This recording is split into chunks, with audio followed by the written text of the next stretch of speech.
여러분 또 뵙습니다. 제가 한 가지 부탁드릴게요. 사시면서 절대로 아프지 마세요. 아프면 고통스럽기도 하고 때로는 서럽기도 하고 더 나아가서 다른 사람에게도 영향을 주잖아요. 특별히 제 주위에서 제가 나이가 좀 들었는가 아파하는 사람들이 많아서 정말 마음이 안타까울 때가 있습니다. 특히 코로나 시대 때에 코로나를 경험하는 사람들은 적어도 한 절반 이상이 우울증을 경험한다고 그래요. 통계적으로. 그래서 코로나 우울증이다. 코로나 블루라고 하는, 물론 우울증을 때로는 블루라고 하는 그런 별명으로도 말을 하게 되어 있습니다. 오늘은 코로나에 약해질 수 있는 사람은 사회적으로 볼 때에 책임감 있는 일을 회피한 결과다. 이렇게도 볼 수가 있습니다. 건강한 사람들은 일반적으로 볼 때 문제가 생기면 자연히 그 문제를 해결하기 위해서 고민하고 또 노력하고 돌파하려고 몸부림을 칩니다. 그런데 우울 기질을 가진 사람들은 자꾸 이렇게 미루고 일을 회피하려고 하는 그런 경향이 있어요. 당연히 이것은 해야 될 일인데 말입니다. 여러분 생각해 보세요. 당연히 해야 될 일을 자꾸 미룬다고 볼 때에 마음속에는 아이고 해야 되는데 해야 되는데 생각하면서 못하니까 얼마나 스트레스가 쌓이겠어요. 얼마나 힘들겠느냐고요. 그럼 스트레스가 쌓여도 문제가 올 거 아니겠어요? 그래서 책임감 있는 일을 회피하는 사람들은 결국은 어린아이와 같다 이렇게도 봅니다. 몇 년 전에 어른으로 산다는 것이라고 하는 정신과 의사 김해남이라고 하는 분이 쓴 책인데요. 이 책이 지금 기억이 나네요. 저자에 의하면 어른으로 산다는 게 뭐냐? 한마디로 말해서 책임을 지고 사는 것이다. 이렇게 결론을 내리더라고요. 그러니까 이분의 논리에 의하면 아무리 나이가 많아도 책임감 있는 행동을 하지 못할 경우는 나이가 많아도 어른이 아니다 이런 이야기입니다. 그런 사람들은 계속 성인 아이로 살아갈 수밖에 없다. 여러분 성인 아이란 말 많이 들어보셨지요? 오늘 저는 이런 부분에서 어떻게 하면 책임감 있는 일을 해 나갈 것인가 책임지고 몇 가지 정도 제가 한번 제안을 드립니다. 왜냐하면 어떤 문제를 해결해 내야 되잖아요. 어떻게 하면 책임감 있게 살아가야 될 것인가 이런 문제를 제시해야 되니까요. 답이 있으면 답을 제시해야 되죠. 우선은 책임감 있게 살아가려면 몸을 부지런히 움직여야 합니다. 여러분 이런 이야기들을 많이 우리가 하지 않습니까? 구르는 돌에는 이끼가 끼지 않는다.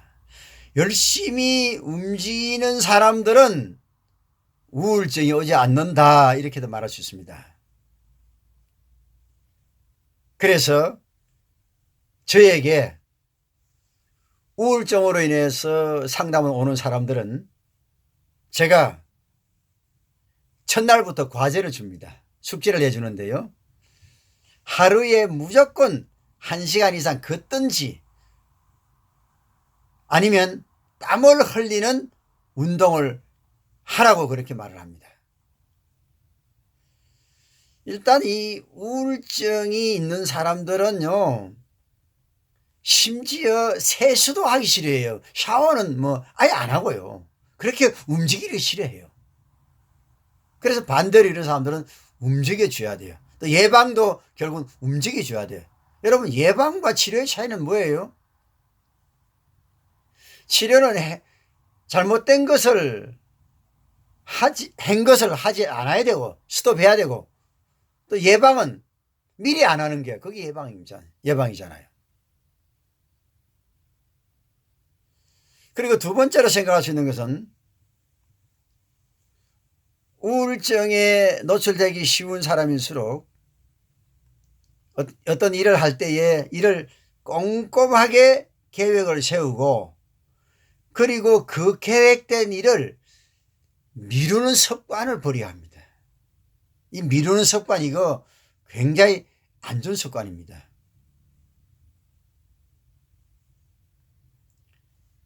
꼭 그날 해야 될 일이다 그러면 그날을, 어떤 일이 있어도 그날을 해야 됩니다. 저 여러분들은 옛날에 학교 다닐 때에 우리가 그 책상 앞에 벽에다가 이런 문구를 많이 붙여 놓잖아요. 오늘 할 일을 내일로 미루지 말자. 여러분, 잘 안 미루시던가요? 작심삼일 때도 많잖아요. 시간 계획표 막 엄청나게 작성해 놓고, 또 말로는 오늘 일을 내일로 미루지 말라 하고도 미루시기도 하고. 그래서 쉬운 건 아닙니다. 그러나 그런 습관은 우리에게 정말 좋지 않은 결과를 가져옵니다. 어떤 목사님은 이런 이야기를 하죠. 자기는 설교를 주일날 새벽까지 설교 준비를 한다.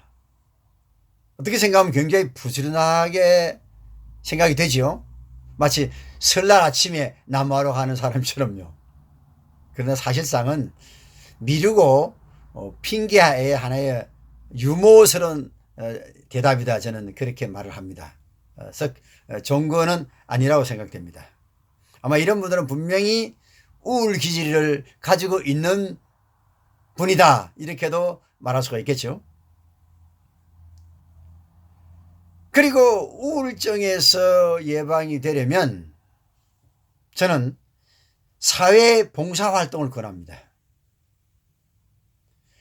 남을 위해서 봉사하는 일, 육체적으로도 건강하고 또 정신적으로도 참 좋잖아요. 남 도와주면.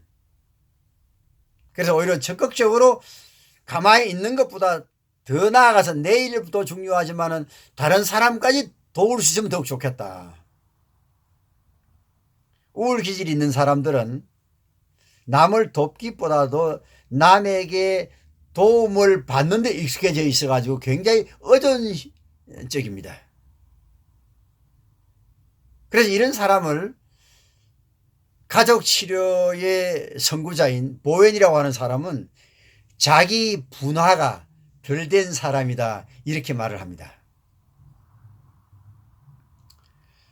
그래서 이런 것들을 극복하기 위해서 오히려 반대로 남을 돕게 되면 육체적으로도 건강하고 정신적으로도 정말 기쁘고 행복할 수 있다, 이렇게 말씀을 드릴 수가 있습니다. 이런 것들을 쭉 종합해 보면 지금까지 제가 말씀드린 그 우울증 예방에 대한 부분들을 종합해 보면 이 우울증이라고 하는 것은 움직이지 않는 병입니다. 감정적으로 쏟아내야 되는데 꽉 갖고 있으니까 우울증이 오는 겁니다. 그리고 부정적으로 사고를 하는 사람들도 부정적인 사고 속에 얽매여 있습니다, 여러분. 그리고 몸도 움직이지 않으려고 그럽니다. 움직이면 되는데. 그래서 결국은 우울증에서 자유로워지는 것은 움직이라, 활동해라, 도전하고 또 시작하고, 그렇게 되면 우울증은 자연히 떠나갈 수 있고 그런 사람에게는 자리를 잡을 수가 없다. 이렇게 말씀을 드립니다. 제발 여러분 우울증에서 자유하십시오. 고맙습니다.